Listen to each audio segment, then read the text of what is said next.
Presidenti Gjorge Ivanov nuk ka marrë ende një vendim për t'i dhënë liderit social-demokrat mandatin për krijimin e qeverisë së re në Maqedoni.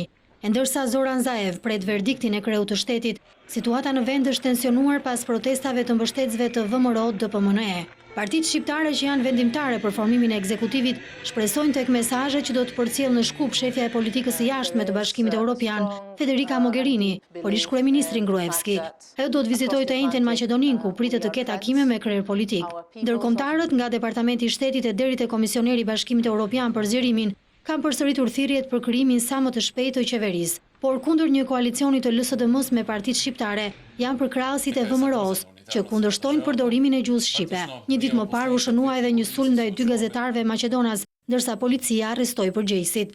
Shoqata e gazetarëve të Maqedonisë dënoi këtë ngjarje dhe kërkoi që autorët të ndëshkohen, pasi këto nuk janë incidente të izoluara.